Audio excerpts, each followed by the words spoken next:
It is May 6, 2016, and we're just entering to the Sabbath. All right, so let us talk to our Heavenly Family to start our meeting here. Heavenly Family, thank you so very much for all the blessings of this week.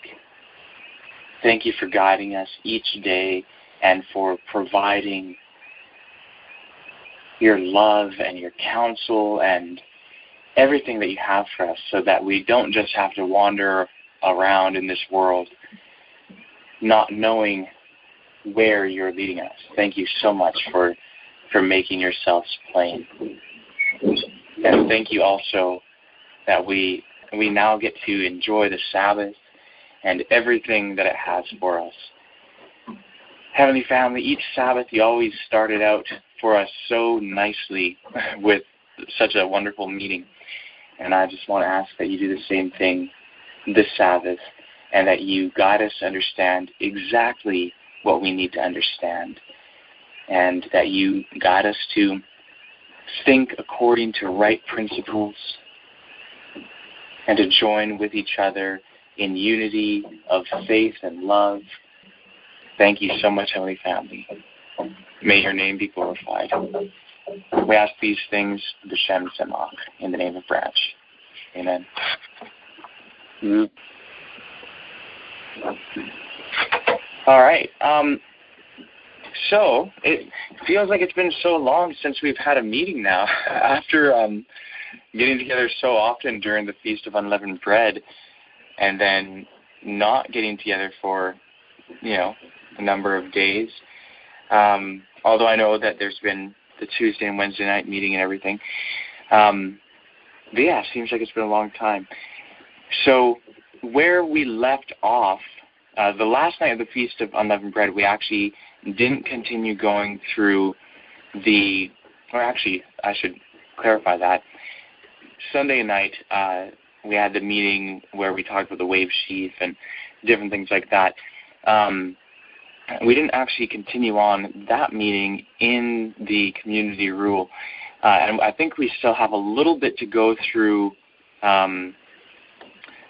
remaining in the section that kind of, at least in an overall sense, deals with entering the covenant and all of that. But I know that there may be additional things that questions that people might have and so on, dealing with the topics that we went through during the Feast of Unleavened Bread or on the Wave Sheaf Day and so on.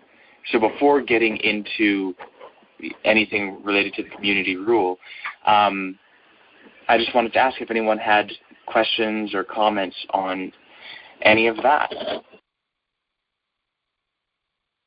Well, I just wanted to say that I continued reading in the Dead Sea Scrolls for the, I think it's called the Temple Scroll, and I thought it was very interesting because it is a lot like Leviticus. So you were mentioning that possibly the Dead Sea Scrolls Temple Scroll came first, and that Leviticus was written from that, and I think that's highly possible. But I just want to say that I did finally get through that. Wonderful. Yeah, that is certainly a text that we should all read, and yeah, it's something to be investigated. Is it possible that this came before Leviticus and everything else associated with that? Awesome. Any other comments or questions? I've been reading it a little more, and I found out what the Holocaust offering was. Maybe everybody else knew that, but it's when none of the offering is ate by the priest. It's all burnt. Yeah, it's basically it's another name for the whole burnt offering. Yeah. Yeah. Yeah, no, that's a thing that is commonly not known. Usually people hear the word Holocaust and they just think of Hitler and all of that, without, the broader meaning and use of the word. I forget what the two words that went together to make it up, but yeah, I'd have to look up the etymology of it and all of that as well.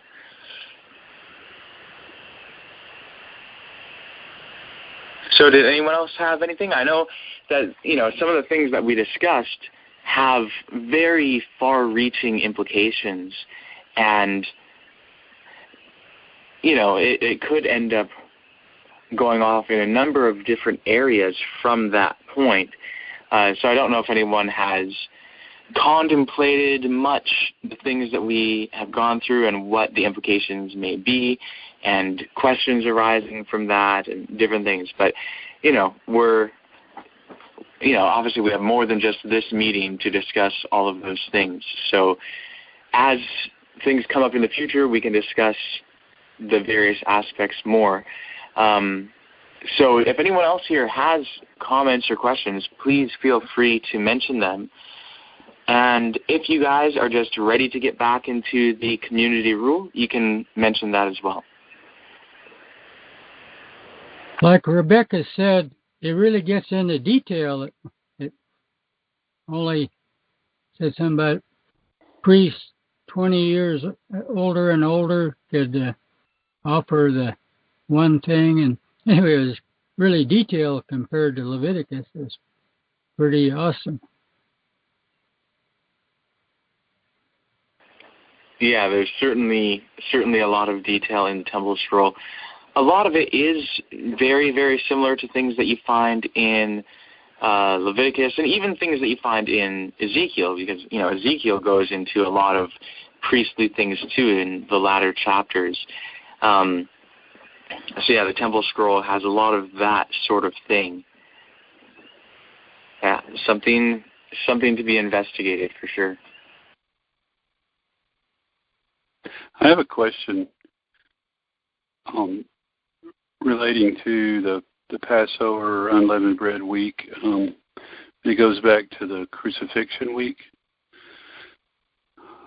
In a discussion last Sabbath at church, we were talking about a high Sabbath. If I remember correctly, we had discussed some time ago that a high Sabbath was the weekly Sabbath that comes during the feast, but the elder told me that he understood it to be when a day of Holy Convocation, such as the first or last day of unleavened bread, came on the Sabbath day, the weekly Sabbath, and that his stand is that that's what happened the week of Christ's crucifixion. Can you clarify? Sure. Yeah, Victor Hoddeth actually talks about this. I think it's in his writings dealing with the 3 days and 3 nights and all of that. And what he showed in going through the gospel record and everything is that a high Sabbath is a seventh-day Sabbath that falls within a feast. And, obviously if you have a feast that is just one day, like Pentecost, well, then it would fall on that particular day of Holy Convocation. But if you have a longer feast, like, of course, the Feast of Unleavened Bread or the Feast of Tabernacles, it could be, obviously it wouldn't necessarily be on the first and last days of those particular feasts, although sometimes it could be. And 2 times out of 7. Yeah, exactly. Yeah, 2 times out of 7. Mm-hmm. Yeah, and I think, sometimes people use the phrase double Sabbath for those, even though I don't think that phrase is in Scripture anywhere, or at least I'm not aware of it. But it's a fitting name for it anyway, to refer to it as a double Sabbath. But yeah, high Sabbath simply refers to a Sabbath within a feast. So I know a lot of people, like, for instance, when it talks about the preparation of the Sabbath and all of that, people are thinking of it as being the festal Sabbath. But Victor Houteff points out, how first that would just be really non-specific, because you have two of those Sabbaths within the feast, and it doesn't specify one or the other. Moreover, there's plenty of places in Scripture that refer to those festal Sabbaths, but they refer to them as being Sabbaths, plural, or it refers to it as a Sabbath. But in the Gospels, it says the Sabbath. And when I looked into this issue quite a long time ago, before learning about the branch message, I looked up the Greek words that are used for that, preparation of the Sabbath. And the word that it uses for preparation is actually the word that was the common word for Friday. So that just seems to specify even more. Yeah, it's the seventh-day Sabbath that the passage refers to, and the preparation is the Friday, the day before that seventh-day Sabbath. Yeah. Isn't there also a mention in the Gospels of preparation for Passover? Yeah, I believe so. Yeah. And wouldn't that be the 10th day, or? Well, it could refer to really any time from the 10th day till the 14th. Yeah. Like, it was actually on the day of the 14th when Christ told his disciples to go and prepare the Passover. So they were doing some preparation for the Passover meal and all of that. Oh, that's right. On the 14th. That's right. And the fact just is inescapable for me. How could Christ eat the Passover with the disciples if he had been crucified on Passover? Yeah, absolutely. Yeah, Victor Houteff's discussion of that whole issue of the 3 days and 3 nights really makes it quite plain.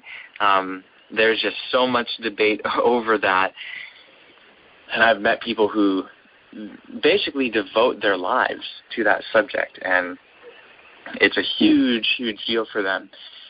And so it's kind of interesting how Victor Houteff, he goes through that subject in such detail and in such clarity, and then at the end, he kind of just says, well, there are many far more important subjects than this, so glad we got that out of the way. He kind of, went through that, and then it's just, I just appreciate how he doesn't go into each extreme. One extreme is to say, oh, well, this is just totally not important.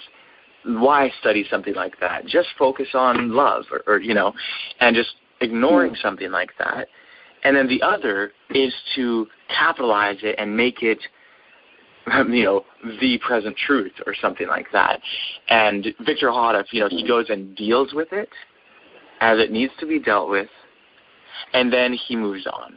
And, obviously, over the years, he answered questions on it and different things like that, but he gave it the needed attention, and then he drew the readers to what were at the time the most important points of present truth. So yeah, beautiful. Amen. Thank you. Well, praise our Heavenly Family. Amen. Amen. So I actually, before I kind of got back here to the phone and everything, Mike, I heard you say something about the Hebrew Bible or the Protestant canon just being, around 10% or even less than 10% of the writings that we have available to us from ancient Israel, which at one point were considered scripture, or at least were candidates to be scripture in the eyes of the people. And yeah, that's definitely the case. It's definitely under 10%. And I just want to mention, somewhere I have it written down exactly the numbers and the resources that I use that list some of these books in order to kind of come up with a rough figure like that. But I want to mention that recently I've become aware of many, many more books that are basically from what you'd consider the New Testament Apocrypha books. And there are just so many of them. And I'm not sure if I included any New Testament Apocrypha in my reckoning of that before. So really, the number would actually be so much less.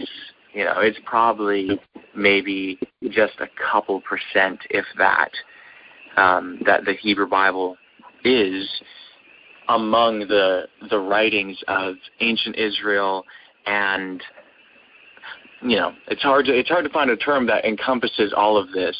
But anything connected with what we typically think of in Protestantism as the Bible. You have many writings connected with it, whether it's related to Jesus or pre-Jesus literature among Judaism and ancient Israel. So yeah, it's actually a very, very small percentage that we have represented within the Protestant canon.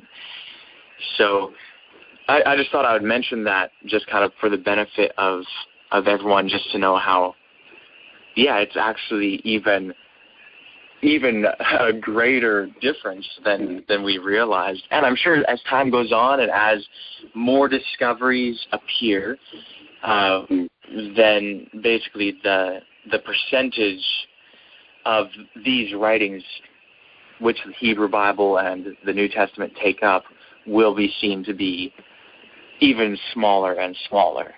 Just showing how we really need to have a broader perspective, and limiting ourselves so much is just that. It's very limiting, and, how great of a view can we get if we're just looking through a tiny little hole, Mm-hmm. As I was saying that, as I said it, actually said the 10%, the thought crossed my mind, boy, we're giving the King James a lot more credit than it probably deserves at that, at 10%. And as you were speaking, I'm thinking of the library that Ptolemy assembled. Wasn't it Ptolemy that had his guy go out and Eusebius or whatever his name was, gather all these books? And that wasn't that the library at Alexandria that burned? So what did we lose then? Yeah. If we could have those back, then what would the Protestant canon be, like 1%? Yeah. Absolutely. And, that's mentioning that quite interestingly, actually, just in connection. I don't know if everyone who's on tonight was on during the study that we had last Sunday. But, yeah, the whole issue of the library at Alexandria and Ptolemy gathering, wanting to gather all these important writings from around the world. And among those writings, he wanted the law books of the Jews. And, many people have assumed, oh, well, that must be the Pentateuch. When really, the Pentateuch is a lot more than just legal writings. It's narrative, and there's some poetry in there. There's all these different things. There's dialogue, of full speech, and all of that. So it kind of, the way that it's written in both, I forget what the letter's called. The letter of Aristeas. The letter of Aristeas and in Josephus, in both of those accounts, the way that it describes the writings that were translated is different from how one would expect the Pentateuch would be described. And so that kind of leans toward the idea that it was probably something different. Whether it's something that we have or not, I really don't know. But we can be sure that there's much more to be discovered. Archaeology is still really a new thing, and I think that only last I was aware, only 5%, less than 5% of the known quote-unquote biblical archaeology sites have been excavated.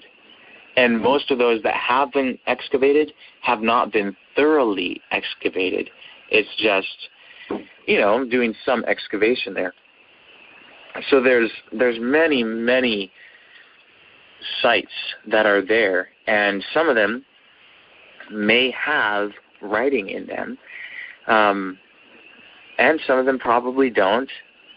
And then, of course, there's also, and aside from just archaeological finds, there's stuff in libraries and monasteries all over the old world, so to speak, and there may very well be writings just sitting there that have just been sitting there for hundreds of years that we don't know about. Just like, how they found just last year, I think it's the book of Jannes and Jambres, the two magicians that Moses and Aaron kind of, I don't know what the right word is, but had a duel with or whatever.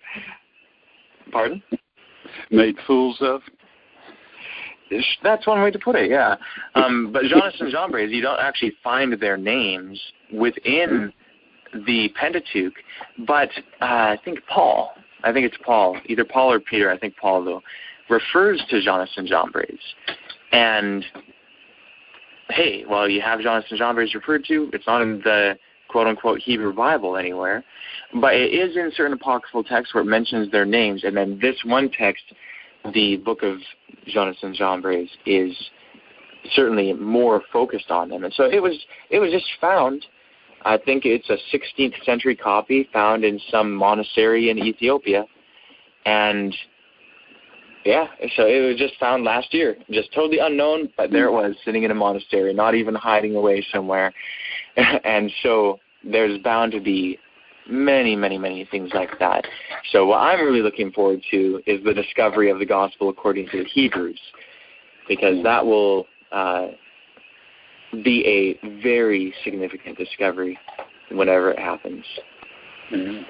Well, since the scriptures tell us that knowledge will increase, then since we are not in the last day, then we are to expect knowledge to increase, are we not? Absolutely, yeah. And hey, it's happening. It's happening all the time. And there's more and more things being discovered all the time. So and not only that, one thing to mention as well is the Protestant canon. Not only does it represent only a percent, and quite a small percent of the writings of ancient Israel and so on, but it actually even represents only a percent of the writings of the books it contains. So, for instance, 1st and 2nd Samuel, well, the Protestant canon for its Old Testament is based off the Masoretic text. And guess what? In 1st and 2nd Samuel, the Septuagint version is actually longer, and it contains additional passages and this and that. And so that's true for other books as well. I'm just giving that as an example. So that's, again, just a limited view because of going with a certain manuscript tradition and having that be the kind of the stabilized standard text.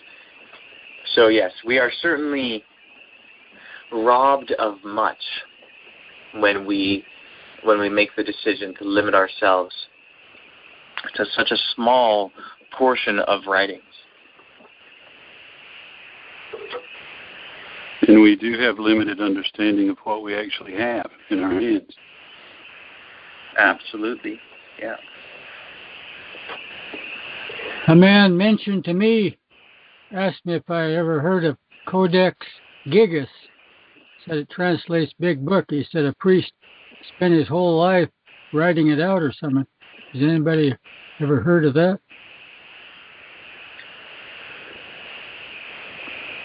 The name sounds very vaguely familiar to me, so I actually don't really know anything about it. I don't know really much about it. The only thing that comes to mind in my vague recollection of it is that it's not from antiquity, really. It's not really from ancient times. It's from more recent centuries from what I remember. But again, that's a vague memory, so someone would have to check that to verify. Now, I haven't looked it up yet, but some Dark Age foolishness or something, maybe. Who knows? But some of the manuscripts from the Dark Ages are important manuscripts too. So I just looked it up on. I Googled it, and the first two hits come up and say the Codex Gigas or the Devil's Bible. It's also the largest extant medieval manuscript, also known as the Devil's Bible. That's just the internet, you know. Right. No, that's actually the reason why it's called the Devil's Bible. If you Google image it, you'll see the cover and some of the pictures in it. It's because it has very evil-looking pictures. It looks very, very evil, and it's huge. I remember it now. There's a few Bibles that are kind of have dark stories. There was one, I think it was called the Adulterer's Bible or something, and I think it was after the printing press, and there was a misprint. And unfortunately, the misprint was in the Ten Commandments, and it said, "Thou shalt commit adultery." It left out the nod. And so there's still some copies of that floating around. Obviously, you know, they discontinued it very, very quickly and, you know, corrected that. But it just shows how these things have not been perfectly preserved. You know, the manuscripts vary, and there's, you know, a lot going on with it. And for us to kind of think, oh, well, it's all just exactly the same, and it's been preserved word for word ever since ancient times and things like that, you know, it would just be a false foundation.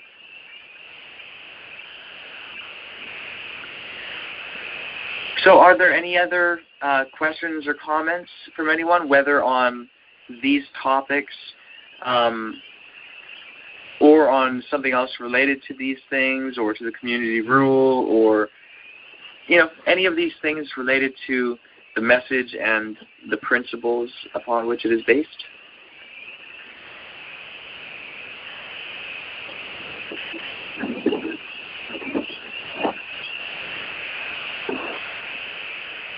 I've got a little one, maybe a little off topic, but do we know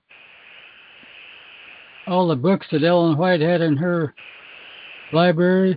Is there a list of them? Say how many apocryphal books? Yes, you can find a list of the items in Ellen White's library. Of course, I don't think that anyone knows all the books that she ever had in her library over the decades, but I believe that the list that is available is basically her library collection when she died. And it's on one of the White Estate websites. If you just Google Ellen White's library, something like that, you should be able to find it. And yes, it does include apocryphal books, and it includes the New Testament Apocrypha, which evidently, I mean, it's very, very clear in her writings that she read the New Testament Apocrypha and that she considered certain of the things spoken of there to be historically true. Like, for instance, the whole idea of Peter being crucified upside down. Well, where's that in the Protestant Bible? Nowhere. You know, what about the details of Paul's death or the death of James or any of these things? None of those things are in the quote-unquote Bible. But Ellen White speaks of these things just as though they were. You know, she speaks of them as just the common knowledge of what happened. But really, it's from these New Testament apocryphal books. That's interesting. Yeah, very interesting. And of course, she also speaks, there's a statement where she speaks of what she calls, I forget if she uses the phrase, the apocryphae of the New Testament or the New Testament apocryphae. But she, instead of saying apocrypha, in this statement she says apocryphae or apocryphy, however it would be pronounced, but it has a Y at the end instead of an A. And she speaks of the how it's, you know, there are these fanciful tales and basically how awful it is. Speaking of, she's specifically in the statement speaking of infancy gospels. Now, of course, not every infancy gospel was available to her, to my knowledge. I think that there have been some that have been discovered since then. Infancy gospels, just in case anyone doesn't know, it's basically a writing which describes often the birth and early life of Jesus, kind of Jesus as a child or as a young man before his ministry. And there's a number of writings that talk about this, and, you know, definitely some of them are just how Ellen White described them. And, you know, I've read some of them, and yeah, I mean, there's, I think, one called The Infancy Gospel of Thomas, for instance. It describes Jesus as a young boy, and he's kind of like a young boy with all these superpowers, but he hasn't yet learned how to use them for good. So there's things like, you know, another young boy, like, bumps into him or whatever, and Jesus just turns to him and says something like, "You shall be withered," and he just withers up and dies right on the spot. And he's basically killing all these other kids because they're annoying him, and, you know, killing them with his miraculous powers.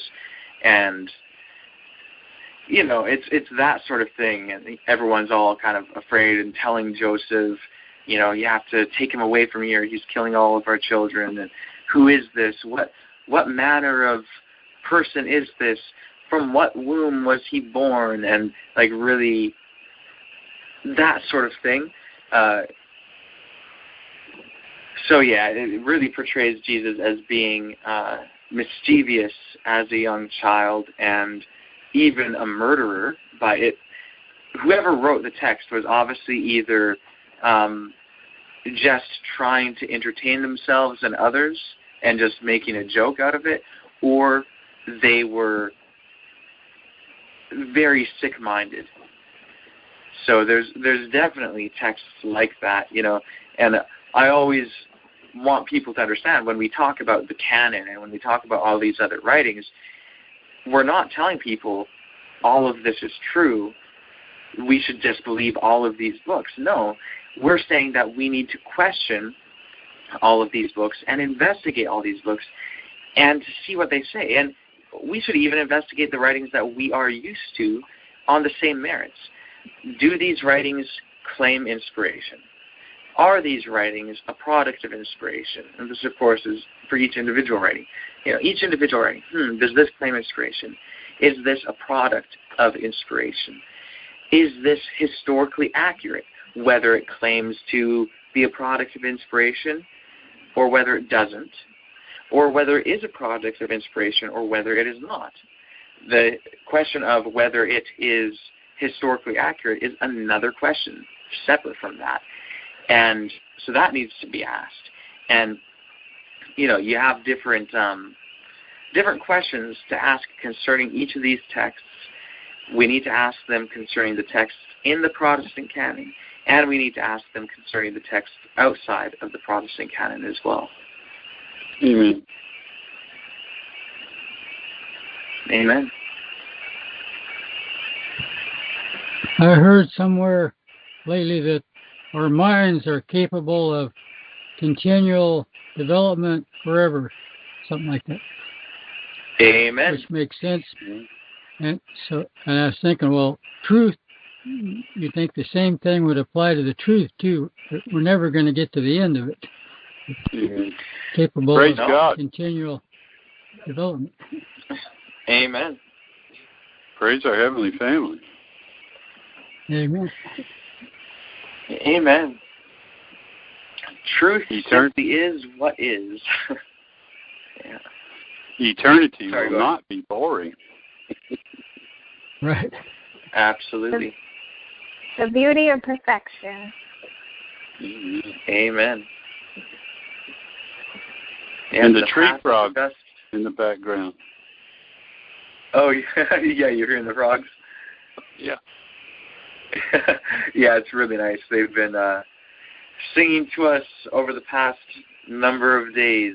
It's actually just absolutely wonderful. Thank you, Heavenly Family. Amen. It's been cold down here for 2 nights.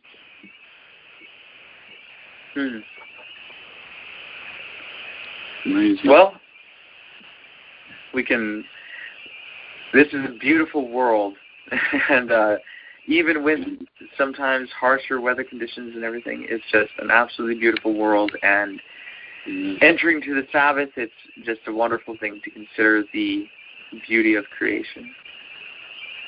I've never enjoyed spring, or it's like summer here lately. I've never enjoyed it so much in my life. It's beautiful. And the maker of it. Amen. Amen. So, are there any other questions or comments from anyone on these different things? I know, some of these ideas, scripture canon and these different things, we've talked about these things many times on the calls, but there is still so much more for us to understand. There are a number of different aspects, again, implications and all these different things. So if people want to continue to discuss these particular aspects, we certainly can. They are so far-reaching in their implications. It touches on every other point, and it's just very foundational in a sense.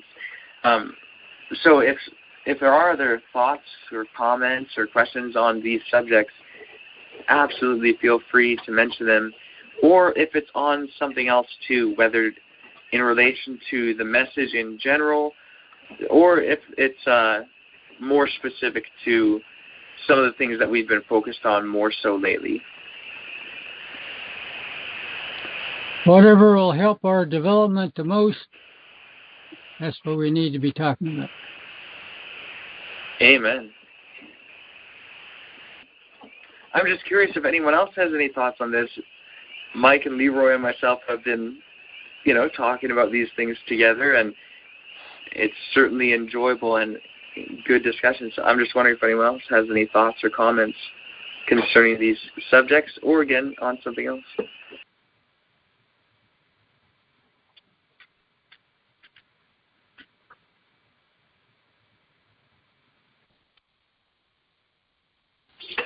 Well, since we're not hearing anyone else really chipping in with the different things, questions or comments, I know we've been on for almost an hour now, but it may be nice to, for the next half hour or so, look at something.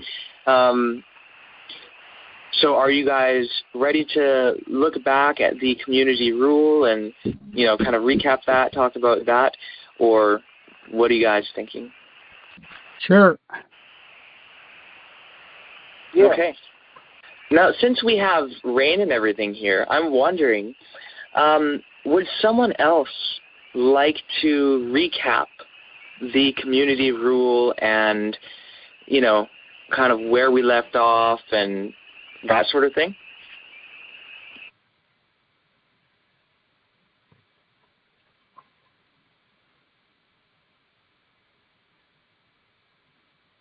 I would like to, but I don't think I could. Just blame it on my bad memory, but maybe if we all chipped in, we could. The community rule was the rules for this community that existed in the time of the Pharisees and the Sadducees. There were the serious followers. I remember that much. And they buried all the Essenes. Yeah. And they buried all them. Yeah. Go ahead, Mike. Oh, I'm not worthy. I haven't been around enough lately. Well, I would like to discuss there on, I want to say we were on page 101, the first paragraph, and the first sentence, reading in part, for it is through the spirit of true counsel concerning the ways of man that his sin shall be expiated, that he may contemplate the light of life. We expand a little bit on the true counsel.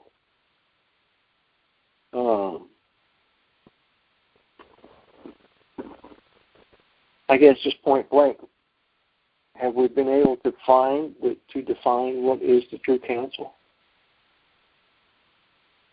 What is, who is?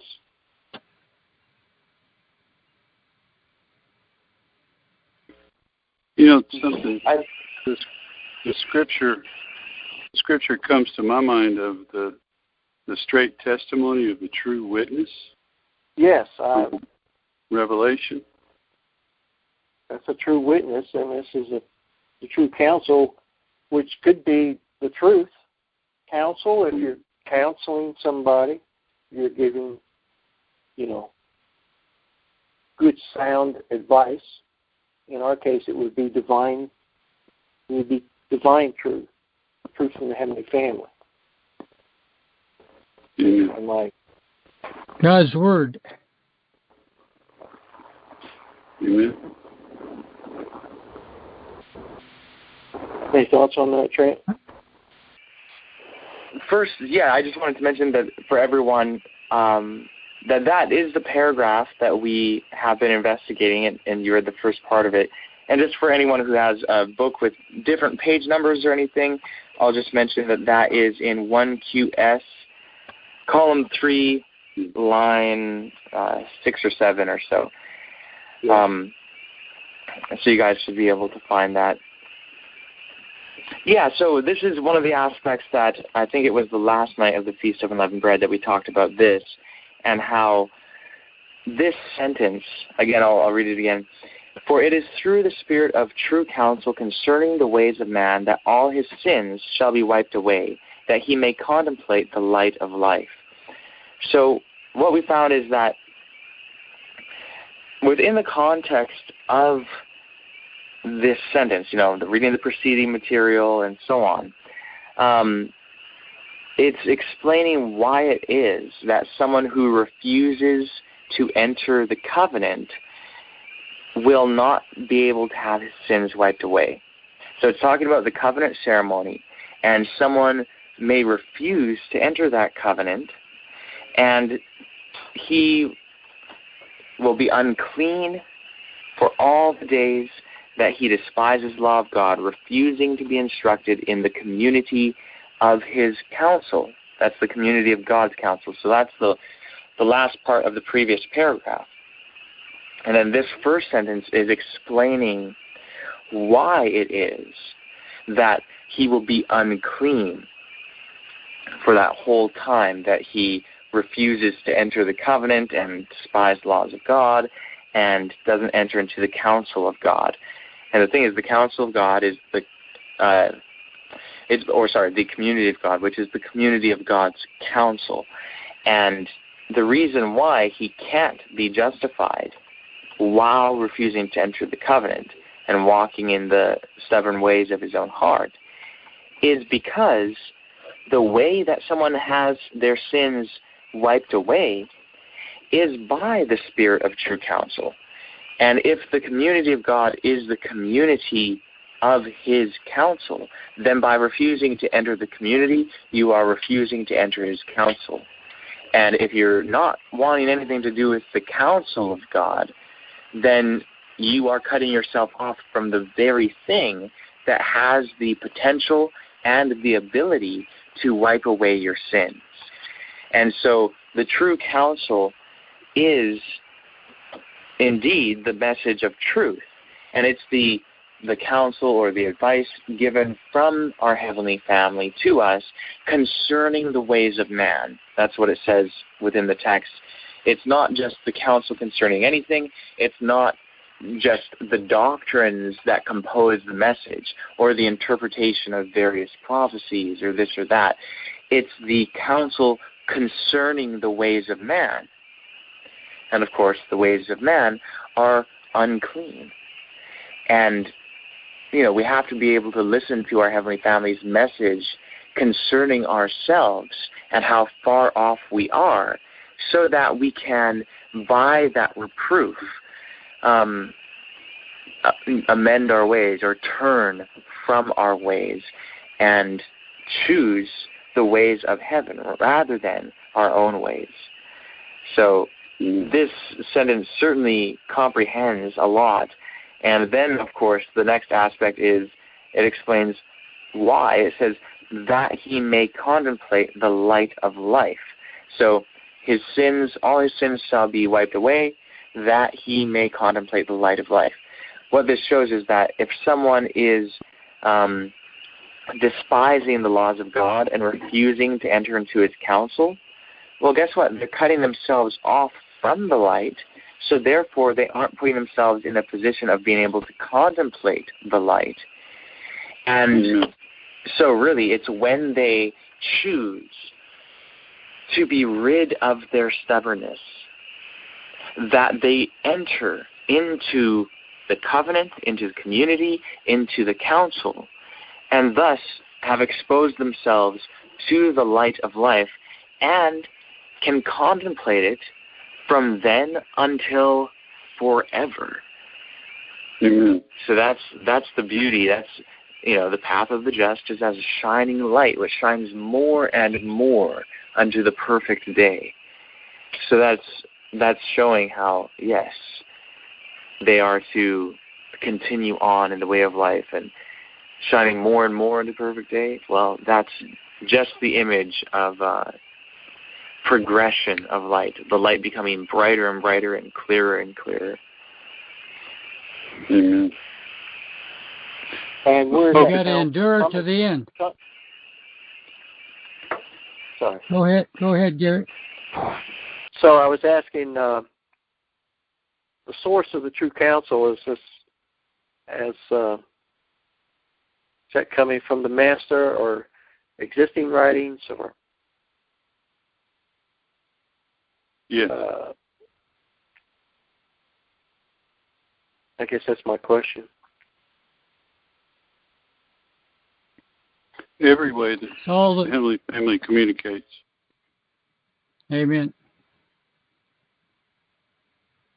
Because everybody needs different people need different mediums or different approaches.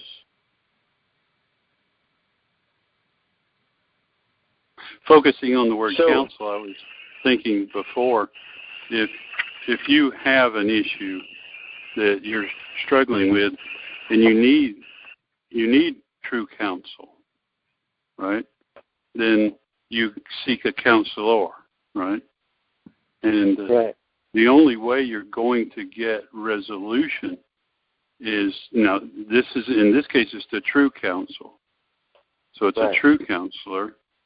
So the only way you're going to get resolution so that you can receive the light that's mentioned next is you have to take the advice of the counselor. And in this case, it's the true counselor. So you have to take, it's just like Trent was talking last year, the sixth new moon. It's not the crucifixion that saves everybody, or everybody would be saved, right? It's the truth. It's the principles of the cross that save people, right? So those principles have to be applied to your life. Amen. Yeah. And that leads me to is this: these words are being written from a person who is putting together the community, or a person who is observing the community. I think that's an excellent question. And I think the last question that you asked is an excellent question too. And I think maybe before going on to the next aspect, it would be good to examine a little bit more the first one. And so I'm just wondering if anyone else has any thoughts on that. And perhaps I can help to kind of guide people to what to look at in order to kind of get most out of that question and the answer to it. So what I'm wondering is, okay, so Gary's question again, just to repeat it for everyone, it's what is the source of that counsel? So again, in the passage that we're reading in the community rule, it talks about the spirit of true counsel, and it's by that spirit that someone's sins shall be expiated or taken away, wiped away. So I want to ask if anyone could provide an answer to that question, what is the source of the counsel, from within the community rule itself and or any other text which is actually related to the community rule, but it will be most beneficial if you are going to bring in another text aside from the community rule to establish the connection. So would anyone like to comment on that?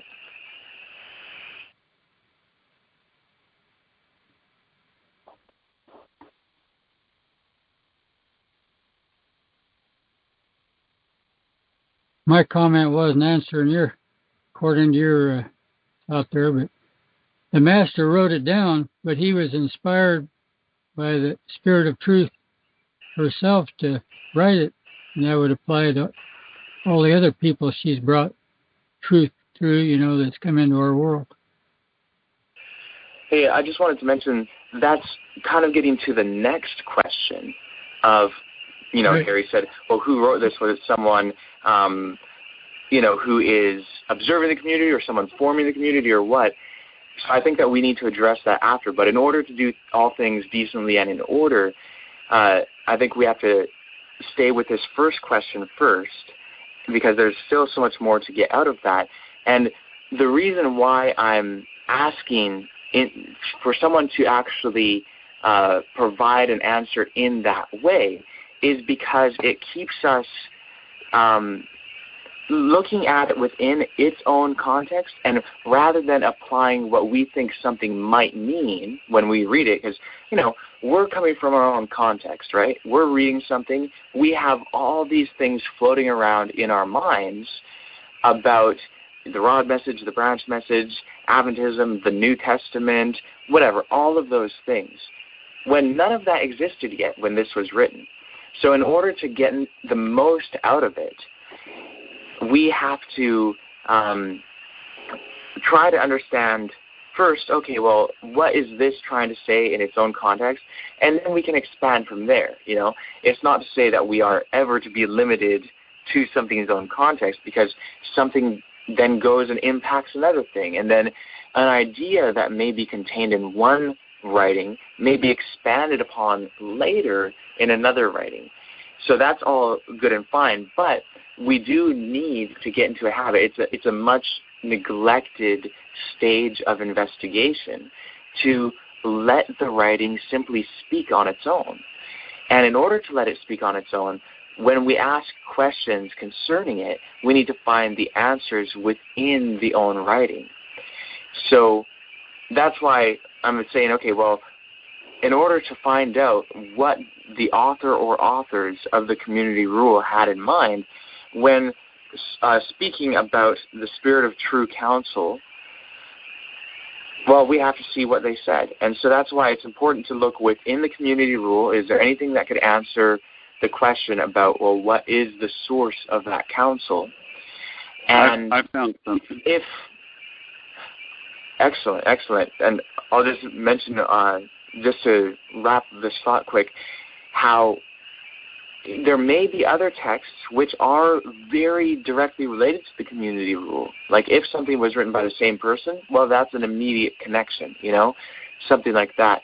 So, if someone wanted to bring in something from another text as well, that's totally fine. But I think it's important to, if we're going to do that, we need to establish the connection between the two texts rather than, well, it's published in the same book, or, it sounds similar in this regard. We should be able to establish a true connection between them. So anyways, go ahead, Mike. Well, I didn't have to go very far. The sentence previous to the one we just read says, for as long as he, the unclean, he despises the precepts of God, he shall receive no instruction in the community of his God's counsel. So the precepts, they're the precepts of God. God himself is the source. Amen. I think that's excellent. Of course, this can be expanded more. So I'm wondering whether it's you also, Mike, or someone else, if anyone else has anything to add to that.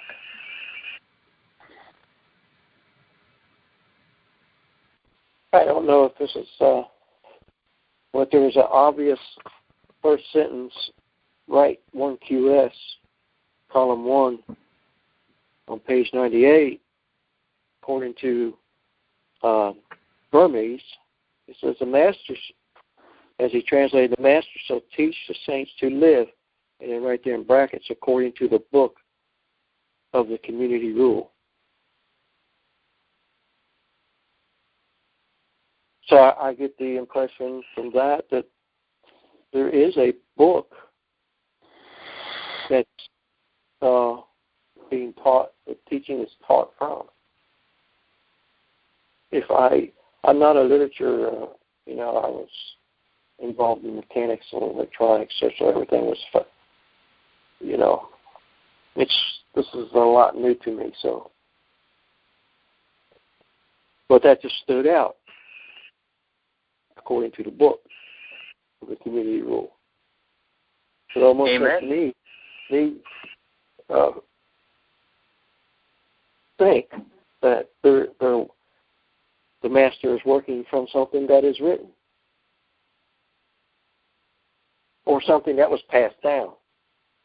I know it seems like back then a lot of information was passed by word of mouth from generation to generation to generation. So right after that is... Go ahead. I was just going to say, I think that the things that you mentioned there, it's definitely, looking within the community rule, and it's another point which addresses the source of, this wisdom or this teaching or whatever from a different aspect, and I think that that's awesome. In order to get the fullest picture, we have to look at all these different things. And so, in you reading that passage, what stood out to you is the aspect of, well, there's clearly a book or of writing that's involved here. And in your first comment on it, you had mentioned about the Master. So now we have a few different things. We have God, as Mike pointed out, and then we have the Master, and we have the book or the scroll of the community rule. So we have those three aspects that have been mentioned so far. And I'll say that there's more, too. So if anyone wants to point out more aspects here, I think that would be great. And then I think it's good to try and understand how these various aspects relate one to another. Go ahead, Leroy. Right after what Gary read, it says, do what is good and right before him, as he commanded by the hand of Moses and all his servants, the prophets. Amen. That's another aspect. I just wanted to mention that John 16:13 and 14 says, but when he, the Spirit of truth, comes, he will guide you into all truth, for he will not speak on his own authority, but will speak whatever he hears and will tell you what is to come. He will glorify me because he will receive from me what is mine and will tell it to you. Amen. Amen. I'll ask, though, since you're mentioning another text, would you mind, or I'll ask you first, if you think that there is a legitimate connection between the two texts that would make the text from John able to answer the question as it pertains to the community rule. So that's the first aspect. Do you think that there is a legitimate link? And if so, would you be able to kind of explain, to whatever extent, the substantiation for that? Well, I would just say that, this is Christ speaking, and we can make connections between the same things that he taught and the things that the teacher of righteousness taught. So there's a very legitimate reason to think that Christ was in the same line of truth that the teacher of righteousness was. Am I on the right track? Well, I would think that there's multiple aspects to this track, but yeah, I think that that's an excellent aspect of it that you're bringing up. And I'll just add to that a little bit more too. So again, just to kind of recap that idea, it's okay, well, here you have someone who comes later down the line, which first I'll just say someone who comes later down the line from a particular thing, it's harder to make a connection that explains the older material by the latter material or by the later material. You can definitely explain later material by earlier things because you can show, this person is using this. So you can use that to understand what someone is saying. When it's the reverse, it's a little bit more difficult, but it's possible, and there are, at times, legitimate ways to do that. It just takes a little bit more substantiation. But what you're saying is definitely along those lines because, you can show that Jesus was certainly in this same line of things. And so his understanding has been, at least in part, developed by the understanding of, say, the person or people behind the community rule. And so thus, if he expresses something, what he expresses may go back to that source, and thus that understanding might be there. So if Christ is understanding the truth to come through the Spirit, well, where did he get that understanding? Could it be that he got it from these sources, things like the community rule, or basically the teachings of the teacher of righteousness, things like that? So first, just showing that there's a connection, what that establishes is that it's possible that Christ got it from there. And if that's possible, basically then it's something to be considered. But what I'll say is that in order to really nail down that link, a step further needs to be taken in that it needs to be shown not only that it's possible or probable that he got it from there, but that he actually did. And that is something that can be done. We won't go through all the references right now, but there's a number of places throughout the community rule, and one of the reasons why we won't go through this is because we have already in our past studies. But the community rule uses phrases like the spirit of truth. Well, actually, no, I think this is a little bit later. We may have talked about it in the past, but in the future, a few paragraphs from now in the community rule, we'll get into this in more detail. But the terminology that's used by the followers of Christ and by Christ himself, and what's found in the community rule and the Thanksgiving hymns in particular, are very similar. Things like the spirit of truth and talking about the Spirit guiding us into truth.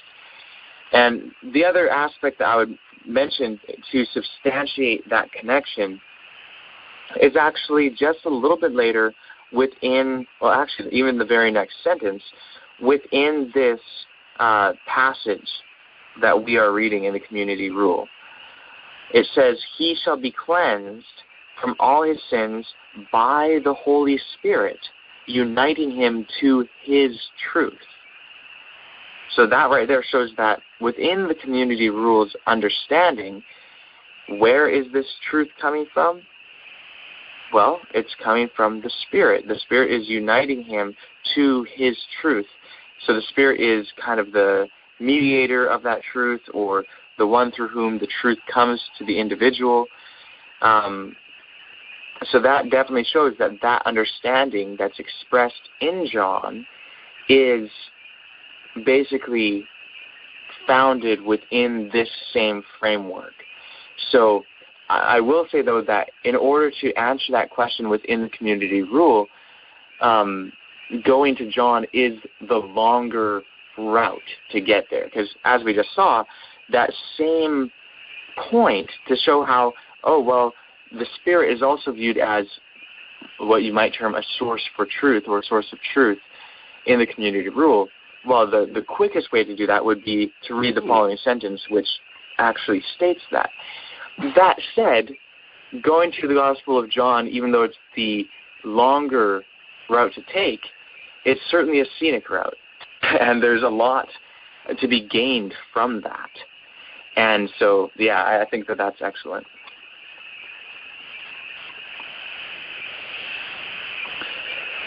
So now we have a number of different aspects. We have God. We have the Master. We have the scroll of the community rule. We have Moses and the prophets. And we have the Holy Spirit. So altogether, that's 6 things so far. There's one more that I can think of. There may be more that you guys can think of as well. So I'll ask, can anyone think of any other thing within the community rule itself or texts which in some way genuinely connect to it, which explain the source of this spirit of true counsel or the true counsel? I see similar wording to that sentence in lines 9 and 10, which kind of links the observance of God's precepts to be joined to the counsel of God. So there's the word counsel, God. And then in line 13, talks about the knowledge of the truth of God's precepts, linking it to his righteous counsel, again, so that the knowledge of the truth of God's precepts is kind of likened to his righteous counsel, again, so there's the truth and counsel. Okay, excellent. Yeah, that's certainly connecting. I think that's expanding on the nature of the true counsel and what it is really doing.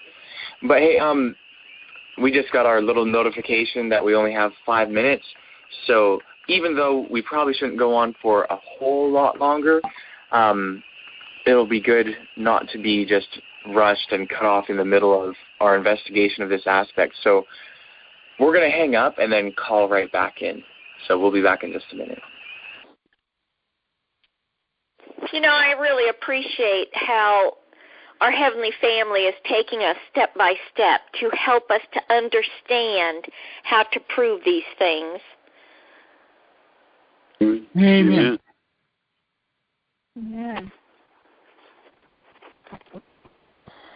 Do you get the impression that the Qumran community is hedged, is being purposely sheltered from the Jewish economy? And what I mean by that is the tradition. All the apostasies that entered into the Jewish economy. Can't really hear you very well, Gary. Oh, sorry. This community is being sheltered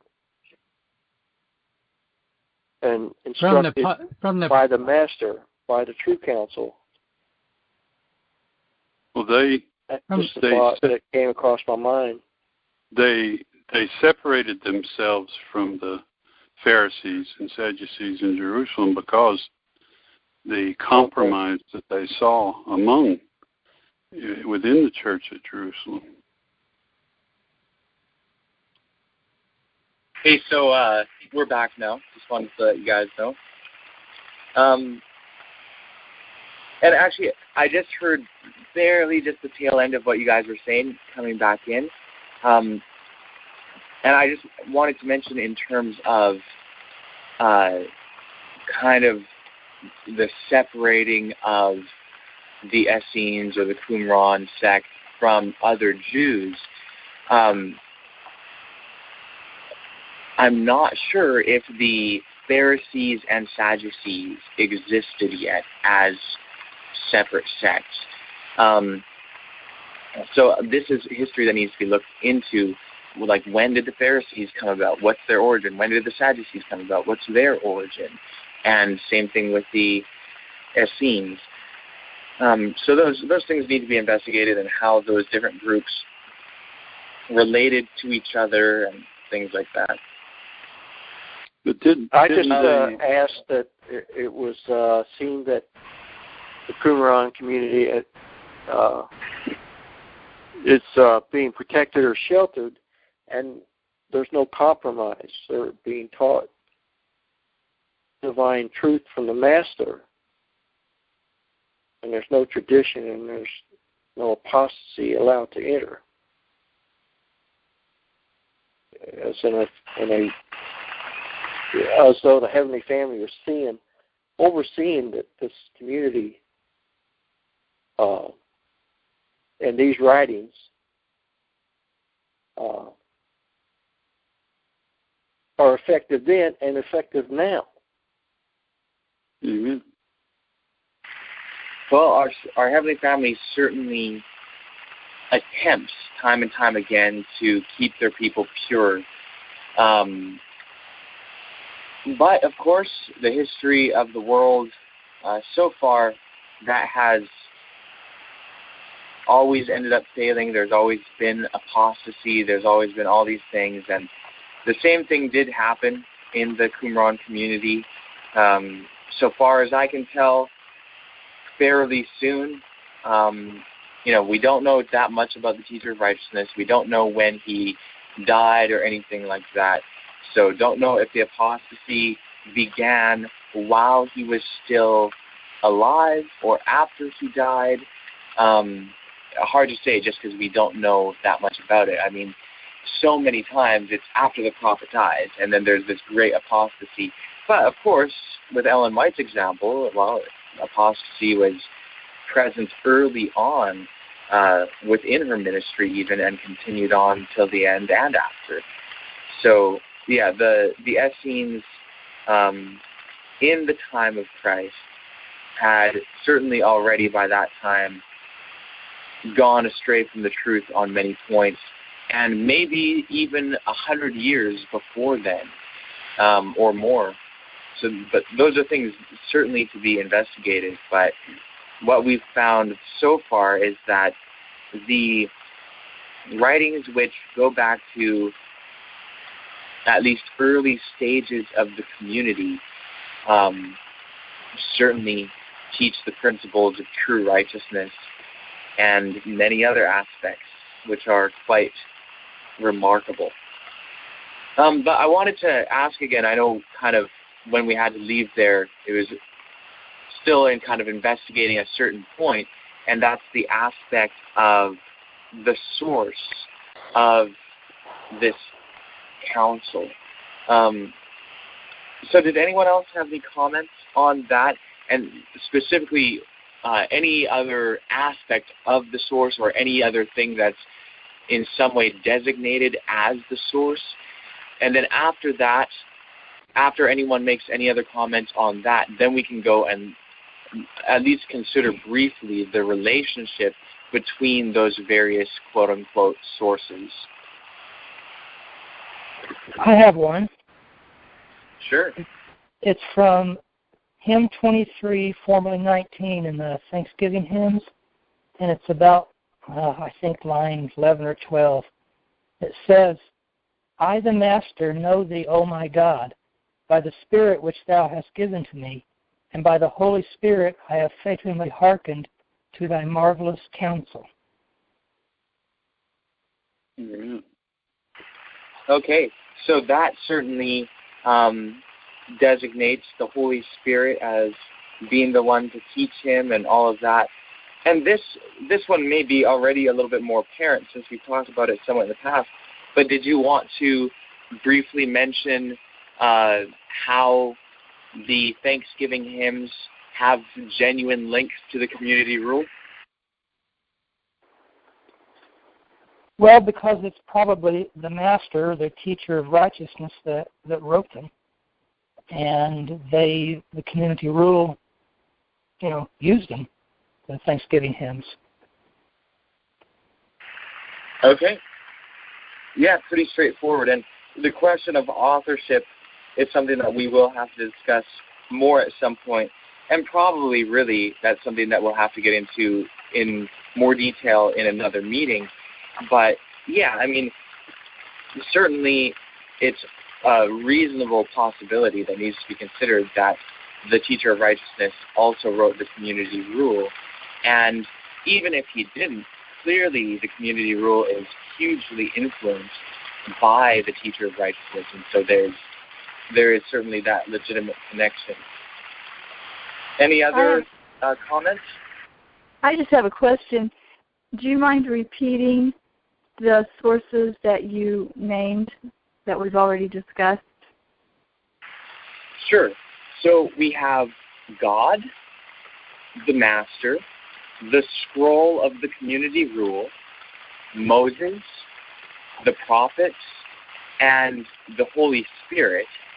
And Mary also mentioned talking about, I forget the exact phrases, but it's a little bit later on basically the same page or in the same column of the community rule, talking about righteousness and different things like that.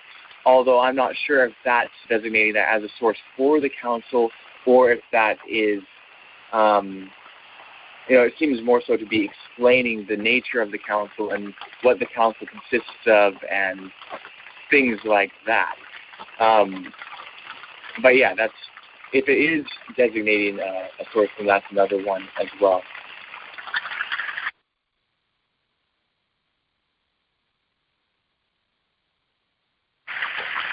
Well, I'll mention, sorry that it's raining heavier here now too. I hope that it's not disrupting things too much, but I know that so long as I'm talking, it tries to pick me up rather than the background noise.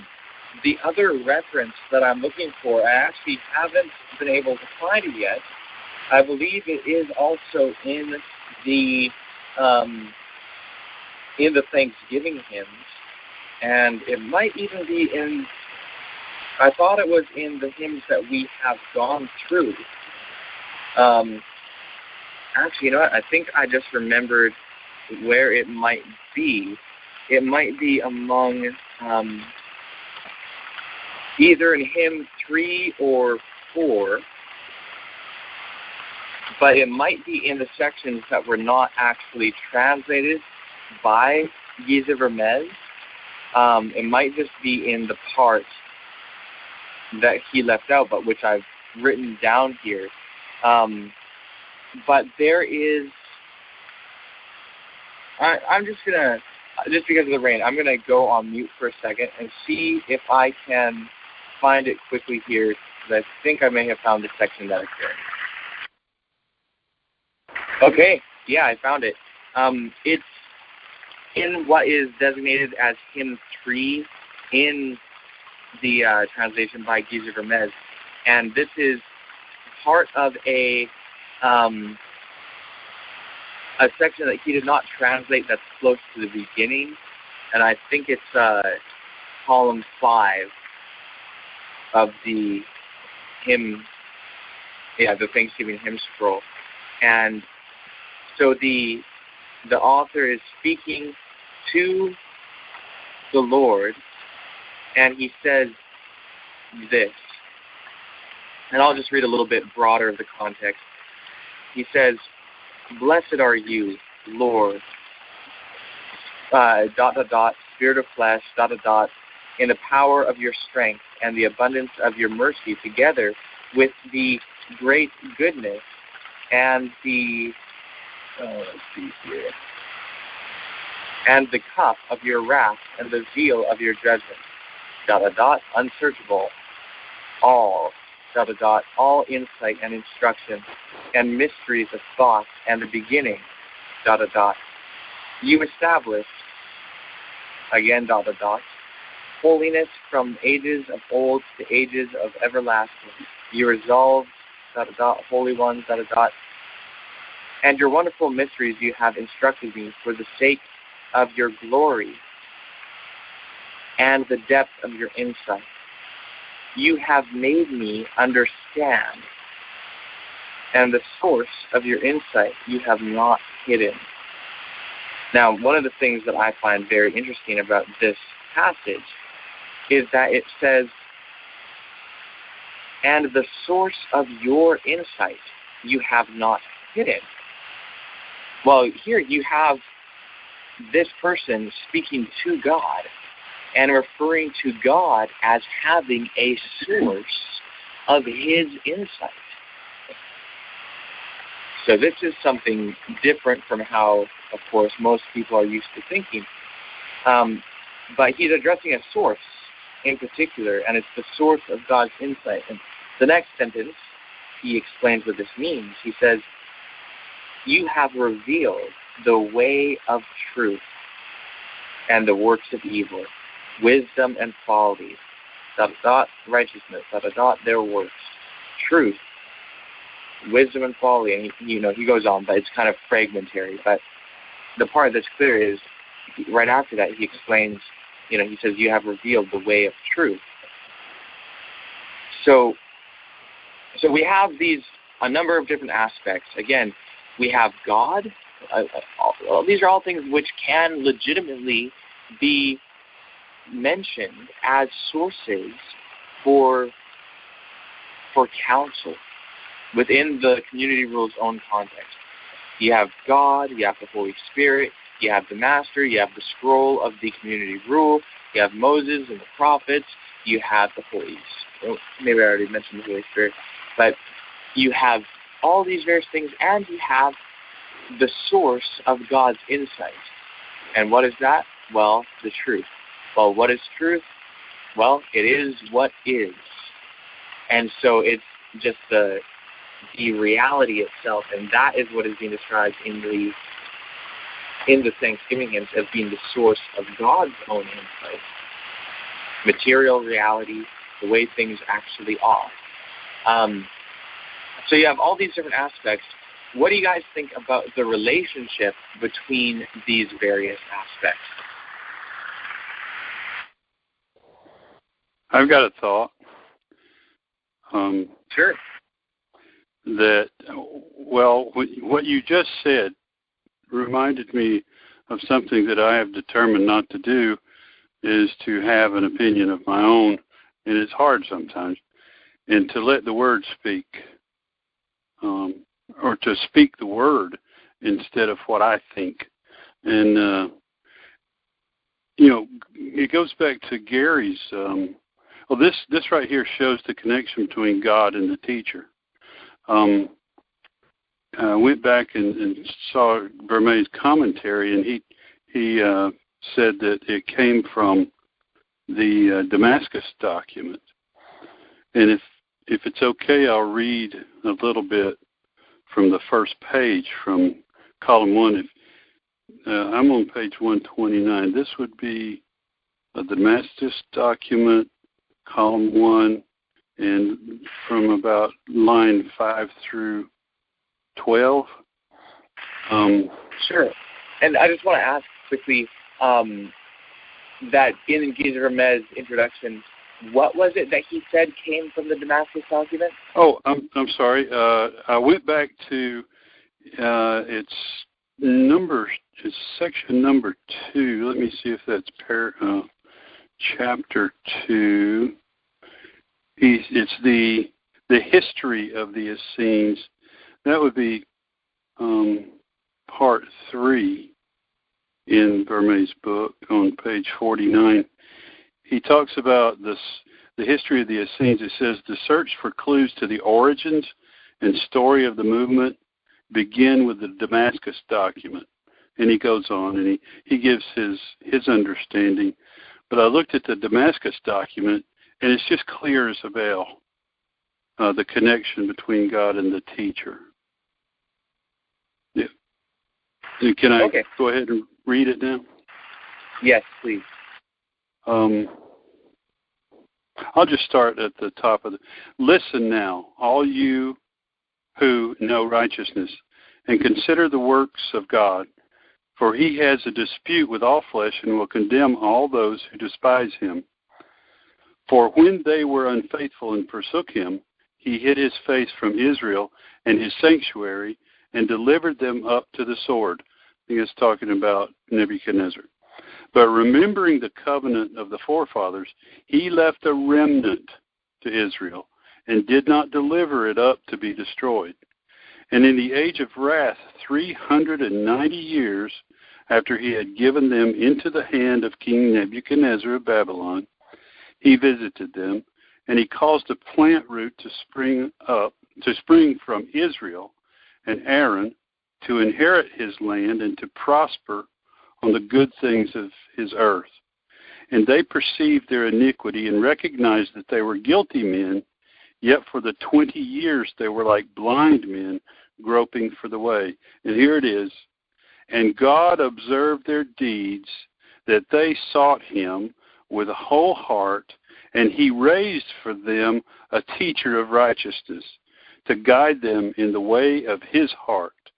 And he made known to the latter generations that which God had done to the latter generation, and the congregation of traitors to those who departed from the way. And he goes on, but that's just a perfectly clear statement, the connection between God and the teacher. God raised for them a teacher of righteousness. Excellent. Thank you for sharing that. So the Damascus document is an interesting thing in itself. I'm not sure, I've actually never read the introduction within Geezer Vermey's book to the Dead Sea Scrolls. So I'm not sure all of what his perspectives are on the relationship between different documents. And I know, from what I understood that he said in what you read from the introduction, it sounded like, at least in that little part, he was just saying that kind of the search for the origins of the community begins at the Damascus document. At first, I wasn't sure if you were saying that the community rule has its origin with the Damascus document or not. No. And scholars are divided on that. Some think the community rule came first, some think the Damascus document came first, and different things like that. So again, each document needs to be considered in its own right. whatever the case may be with the Damascus document, it's obviously an important document in regard to the history of the movement and the future of righteousness and things like that. So, yeah, very interesting. Does anyone else have comments on that? Well, I have a comment relating to the question that you asked a few minutes ago regarding how all of the sources that we've mentioned are related to one another. Am I understanding the question right? Yes. Okay. Well, I found something in 4Q258. It's in the community rule, quite away from where we are, though. But 4Q258, column 9, and it's between lines 10 and 15, I believe. Anyway, it says, "These are the precepts in which the master shall walk in his commerce with all the living, according to the rule proper to every season, and according to the worth of every man." And that's the heading. And then here are the things, here are the precepts. "He shall do the will of God according to all that has been revealed from age to age. He shall measure out all knowledge discovered throughout the ages, together with the precept of the age. He shall separate and weigh the sons of righteousness according to their spirit." And then it goes on. But it makes me think of something that Victor Hada said when he talked about the ministers bringing things out that were old and new, where it says, "He shall measure out all knowledge discovered throughout the ages, together with the precept of the age." But I think that this, it makes me think of the aspect that, like you mentioned before, Trent, that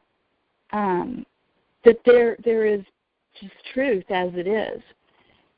Sometimes we think that truth is just everything that's in the mind of God, but truth is just everything that is.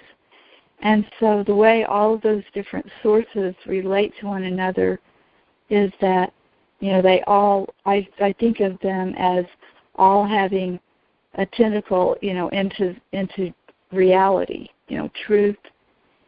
And that, separating and weighing the sons of righteousness according to their spirit has to do with people that are willing to see the truth for what it is and follow the truth for exactly what it is, wherever that leads. And so anyway, I don't know if that's maybe too abstract, but, that's how all of those things are related. They all have, like a tentacle, if you will, into the truth, and then they're all related, one with another because of the truth. Amen. I think that's excellent. Does anyone else have any thoughts on that?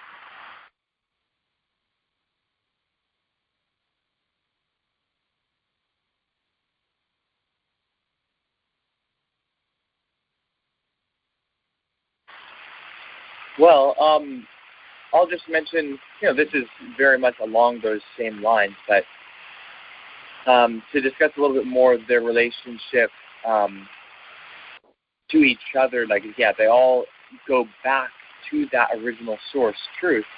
And then so to kind of discuss maybe in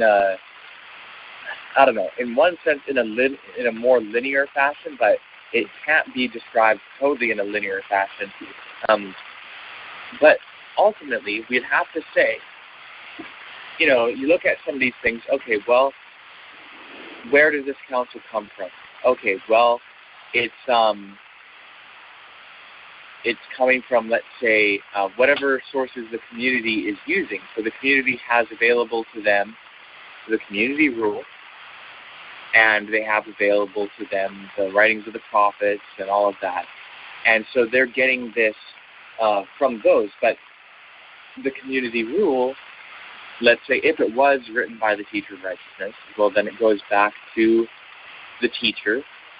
And then where did the teacher get it from? Well, he got it from the Holy Spirit. Where did the Holy Spirit get it from? Well, the Holy Spirit got it from God. Okay, well, let's go back. How about Moses? Where did he get it from? Well, he got it from the Spirit. Well, where did the Spirit get it from? Okay, well, from God.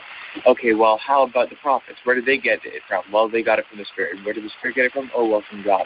So it all of the ones kind of branch off from God, and from God through the Spirit, and then it goes to different ones. And, even the Master, he got it from the Spirit, who got it from God, but he also got it from the writings of the prophets, which came from the prophets, who got it from the Spirit, who got it from God. So it keeps on going in different ways. There's different connections between them, but ultimately it goes back to the Spirit, which goes back to God. And where does God get it from? What's the source of his insight?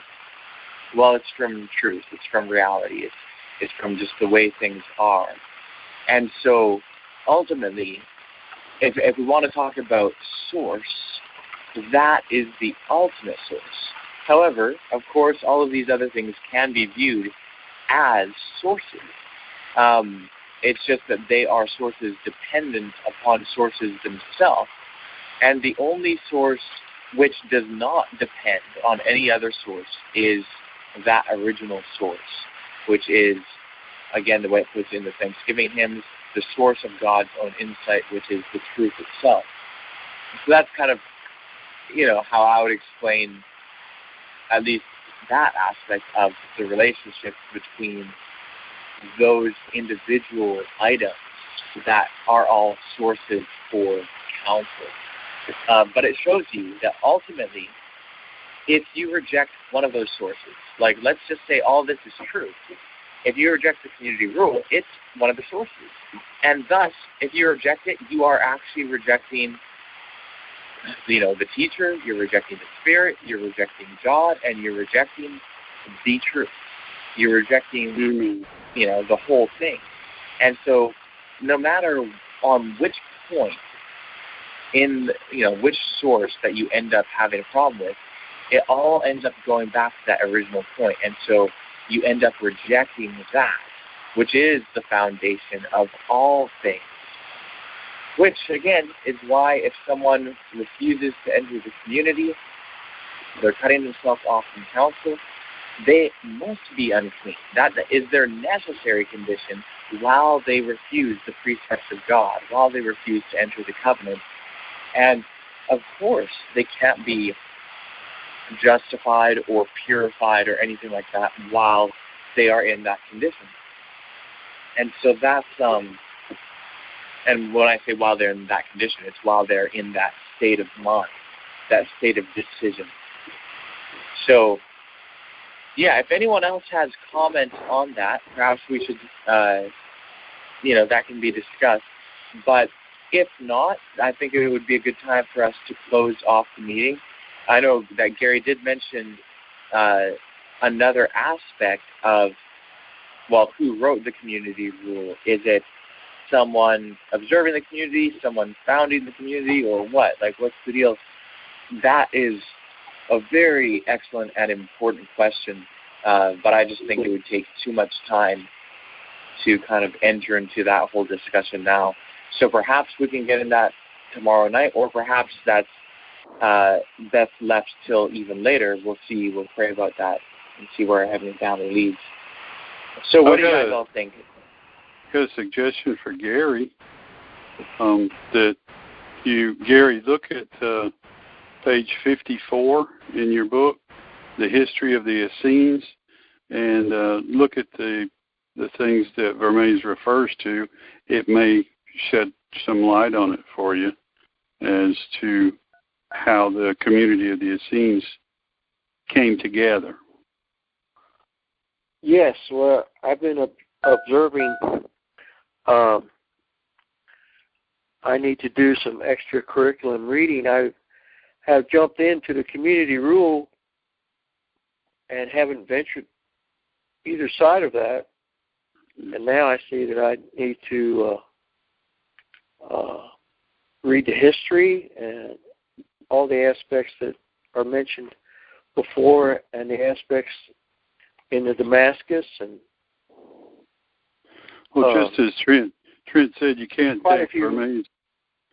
You can't take Vermeer's word as gospel, but right. He has studied this pretty good. So that was just a suggestion for your continued. Yeah, and actually, to expand on that too, it's a good point that you're making. How it's like, yeah, he's studied into this a lot. So historians and everything, they do play their role. They have their place, and we can certainly learn from people who have made this their life study and have studied the history of this. And so, yeah, I mean, I haven't read Giza Vermeer's introduction. It's not that I'm opposed to reading it or anything like that, or that I think he's wrong on his perspective. I just haven't read it because there's been other things more pressing and necessary for me to read. But I do recommend that for anyone who wants to read, the works of modern historians in relation to these things, to definitely read it with a very critical mind. And there are things that, like scholarly assumptions, things that scholars assume to be the case, which may not be the case. And there are also, historians work off of certain methods that have been established for, the past maybe not even quite 100 years, modern historiography. And those methods need to be questioned, and we need to see, okay, well, what is going on here? And I'll just mention one thing. We won't go all into this right now because it can get into a whole other topic on its own. But just to kind of mention how you need to be aware of how historians might approach something. So historians basically, as a general rule, historians do not investigate miracle claims about history, something that's a miracle. And the reason why is because historians, when they're dealing with the past, the past is gone. It's not really here for us to really examine. So all they can do, they can't actually say 100% certainly this is what happened. They can only state things in terms of probability. Like, it's very improbable that this was the case, or it's highly probable, to the point of, near certainty, or certain as much as certain can be, that such a thing happened. And miracles, by the very nature of it, are improbable events. And so therefore historians think, well, you can't investigate that, and they cannot be historically true because they are by definition improbable events, and what we're trying to do is figure out the most probable thing that has happened. So that's how historians think, and so they do not consider something like anything miraculous to have any chance of historical veracity. But that is not a legitimate approach. And the reason why it's not legitimate is because while it is true that individual things may certainly be improbable in terms of one statistical viewpoint, like let's just take the resurrection. Well, if you look at the amount of people that died and then compare the amount that have been confirmed to just be dead to the amount that have been confirmed to be risen from the dead, well, I mean, the statistics are pretty much on the side of people just die. And so you say, well, a resurrection then is highly improbable by that statistic, so, therefore it can't be historical. But the thing is, that's just looking at it from one aspect. But another factor is that while it's true that improbable things are improbable, it's not true that they never happen. In fact, there are things that are highly improbable, statistically speaking, that actually happen every single day. Highly improbable things. So there have been people who have actually calculated the probability of improbable events taking place. And it turns out that it's actually quite probable that improbable things will happen. And so because of that, when investigating the past, it's actually really inconsistent to cancel out improbable events from happening, because the probability of there being no improbable events in the past is zero. There are improbable events that take place all the time, and there have been in the past. And so, that's just a historical methodology that is flawed, and that I think is good for people to be aware of, because it influences not only how scholars approach that issue, but how they approach other issues, because it kind of forms some of the general thinking that takes place. So, and of course, everyone, has their biases and everything. So if you're going to read some of these accounts, always compare with the original sources and do your own rigorous investigation as well of the actual source texts. That's called primary literature, and then what the scholars have written is just secondary literature. But you can learn things too. But I think if you're going to read some of what historians have to say, read it from multiple people of varying perspectives, not just from one person, because that's just going to have their history of what they understand to have happened. So, anyways, just wanted to mention those few things while on the topic.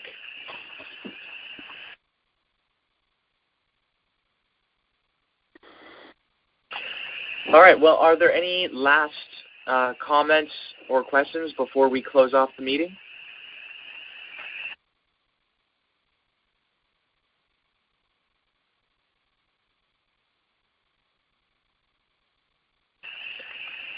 Thank you, dear Sister Wisdom. Amen. Amen.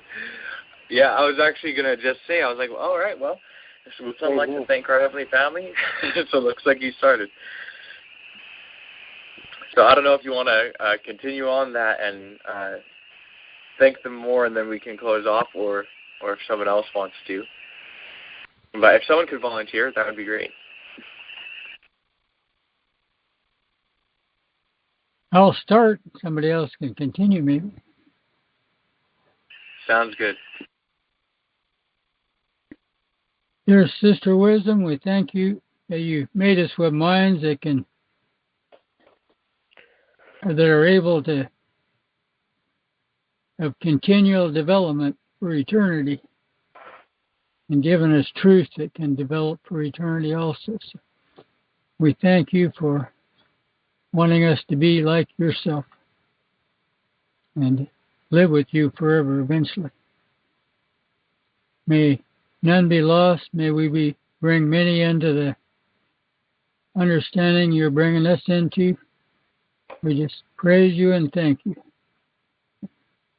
Give us all a good Sabbath, and give us somebody to witness to. In the name of the branch, your brother and yourself and your father and mother, we thank also for giving us you. Amen. Amen. Amen. Amen.